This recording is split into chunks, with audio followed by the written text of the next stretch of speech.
जय माता दी भक्तों, मैं गुड्डू भगत जी माता काली दरबार से आप सभी को मेरा प्रणाम है। आप मेरा प्रणाम स्वीकार करें।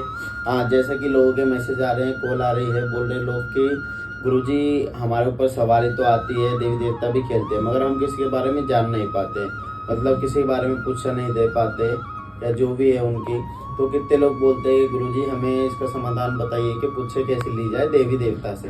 तो उसका समाधान क्या है, देखिए कितने लोग बोलते हैं कि हमें देवता कान में बताता है, किसी को दिखाता है। ऐसा कुछ नहीं होता, ठीक है ना। किसी को कान में नहीं बताता, ना कोई दिखाता है आँख में।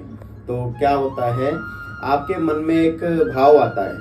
आप देवी देवता किससे पूछा लेंगे, तो बाबा जी से पूछे, जैसे केसरमल बाबा जी है, हम उनसे पूछा लेंगे, या माता है, कोई भी देवी देवता जो भी अपने इष्ट से पूछना चाहता है, तो उनको क्या करना है, अपने इष्ट से प्रार्थना करना है हाथ जोड़ के कि बाबा जी या कोई देवी हो उनकी, कि माता रानी आप जो ये दुखिया हमारे घर पे आए हैं या हमारे दरबार में आए हैं, आप इनके लिए हमें बताइए क्या समस्या है इसको। तो वो आपके मन में एक भाव प्रकट होता है, छोटा सा मन की आवाज होती है। उसके लिए क्या करना है आपको, उसके लिए एक तो जाप होना चाहिए आपके शरीर में पूरा कंटिन्यू करा हुआ, ठीक है। उसके बाद आपका मन स्थिर होना चाहिए और दिमाग स्थिर होना चाहिए। आपका मन और दिमाग एक जगह स्थिर होगा तो ही आपकी पुच्छा आएगी, तो ही आप किसी के बारे में जान पाएंगे। तो दिमाग और दिल एक जगह स्थिर होना चाहिए आपका। आप किसी के बारे में जानने की कोशिश करेंगे तो उनसे पूछो, देवता से, ईश से अपने, के बाबा जी इसको क्या दिक्कत परेशान। तो मन में एक आपके भाव प्रकट होगा। भाव में से एक मन की छोटी सी आवाज होती है जो मन में आपके आती है। तो आप उनसे पूछेंगे बाबा जी इनको क्या दिक्कत है, तो देवता बताता है इसको ये परेशानी, ये दिक्कत है। तो मन के अंदर पुच्छा आते हैं। किसी को ना तो कान में पता चलता है, ना किसी को आंखों में, ना दृष्टि से पता चलता है। दृष्टि क्या है, दृष्टि के बारे में, दृष्टि के लिए बहुत तबजब चाहिए इंसान को।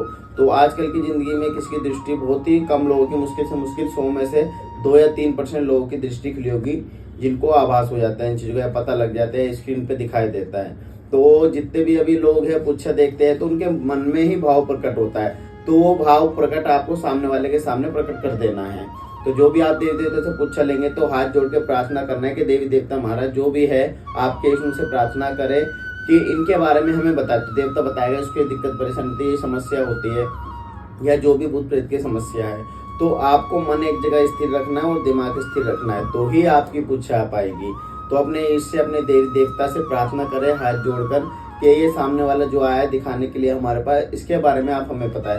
तो आपके मन के भाव जो प्रकट होंगे वो आपको सामने तुरंत बोल देना है। अगर आपने 2-3 सेकंड में वो चीज नहीं बोली तो वो पुच्छा भी आपकी चली जाती है, तो वो पुच्छा नहीं आ पाती है। फिर आपको प्रार्थना करनी पड़ती है अपने इष्ट से, अपने देवी देवता से, तो ही फिर दोबारा आपकी पुच्छा आती है। तो आप ये पुच्छा ऐसे लीजिए। और आपको इसके लिए गुरु बनाना बहुत जरूरी है। गुरु बिना देखो किसी को ज्ञान नहीं होता है। तो जो भी आपको भक्ताई करना चाहता है या माता रानी की कृपा प्राप्त करना चाहता है, तो सबसे पहले आप गुरु बनाइए, गुरु से आगे लीजिए, फिर उसके बाद किसी को देखिए, पुच्छा लीजिए उससे। तो आप ऐसे मन से ही आपके भाव प्रकट होगा, उसी के लिए पुच्छा होती है। और ऐसे ही आप सामने वालों को बता पाते हो उनके बारे में। जय माता दी, जय श्री राम, जय बागेश्वर धाम, जय दादा के